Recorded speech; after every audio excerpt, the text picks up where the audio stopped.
Hey sewing friends, when is the last time that you either changed or sharpened your rotary blades? I legitimately couldn't tell you, except for I know that this one was about 5 minutes ago. And so we're going to do this one next. So I have these sharpeners. I got them from Amazon. I'll drop an affiliate link. If this is going to be real, I'll drop it in the description box. And I already just did the 45 millimeter one. Looks like this. And I'm fixing to do the 28 millimeter one, the smaller one.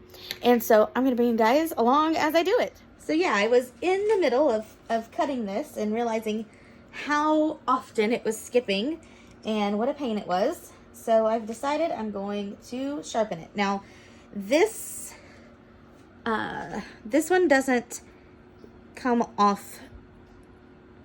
The way this blade comes off of the rotary cutter, it's a lot harder not to touch it than my other one. But I try very hard not to touch it at all because it's quite sharp.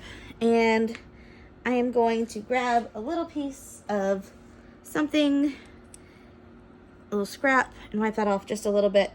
And I'll get the other side here in a second when I'm done. Okay, and you screw these together, and then the blade is safely sandwiched between these two guys. All right, so the rotary cutter itself, it's now blade free, so I can safely touch it. I'm just gonna make sure that it's got all the dust and everything taken off of it. This little guy, get him all clean. And then this piece is pretty clean already.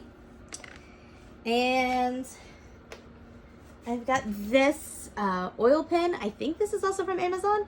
If it is, I'll drop a link to it too. And then this is the sandpaper part. This side is rougher and this side is smoother. So this is the side we do first and this is the side we do second. I do not know if this is recommended but I'm gonna put a drop of oil on here. And then you put this in there and you start spinning. And I will probably do it about 25 times or so.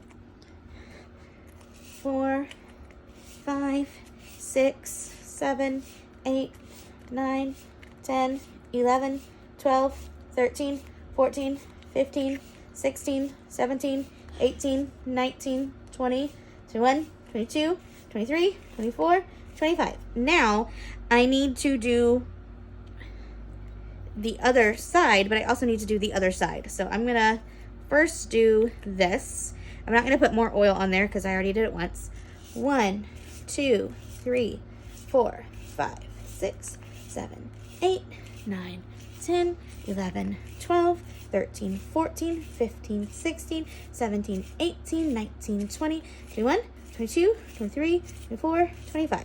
All right, I don't know if y'all could hear that, but I can certainly hear how it's working, and you can see the grittiness of it taking that off. So I'm gonna put another drop of oil on this other side, and then I'm going to get both sides of this on this, and I'm just gonna do it and talk while I'm doing it instead of counting.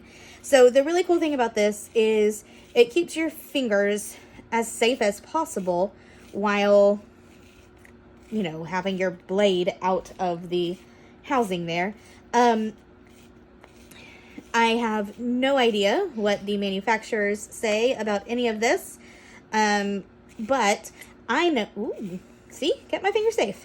I know that this keeps my blade nice and sharp, and I have to replace my blade far less often because I have sharpened my blade, and that's a little cheaper.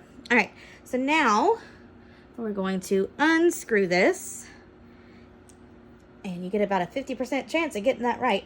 I like to keep it on the screw, and then I'm going to put it directly into the housing and drop the little orange guy back in without touching the sharp parts. And you gotta kind of twist it sometimes to get it all the way back in. Okay, that's nice and seated. And then I'm gonna take this guy and screw it back on. I'll show you in 1 second. On this one, I also put a drop of oil around the screw. This one, it's close enough to where the screw is. I don't think it's as necessary. And this one doesn't ever really squeak like the other one does. So I haven't really done it. I'm gonna tilt the camera up just a hair so you can see over there. Maybe I'm not. So I can show you over here. I'm gonna recap my oil, and then I'm going to just cut right here this scrap fabric that I have over here. I want to make sure I get the oil mostly off the blade. I don't want it to transfer to my good fabric. And then I close it and secure the blade as best I can. And then I just kind of wipe it a little bit. And then to get the other side, you have to unsecure the blade and be super careful. And you can just use your rotary mat to move it so you can wipe it. All right. Then I put these guys back together and stick it in the middle of this. It doesn't really stay, but I do stick it in the middle there and then put it up on my shelf to keep it safe for next time. I feel like rotary blades are probably the most dangerous part of our hobby here. And that's, you know, sharpening it is no different, but keeping it sharp means that you're not pushing down so hard, you're not shoving it across the fabric, and you're not accidentally cutting yourself in doing so.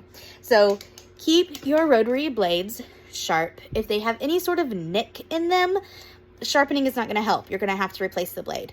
And after you've sharpened it a couple of times, you're going to have to replace the blade. One time, I had a blade break whenever I went to sharpen it. And I think I had probably just tried to sharpen it a few too many times. I've done this many other times and not had any problems. So, you know, use at your own risk. But that's what I do, and it works great. And now I am going to finish cutting this 4th of July outfit.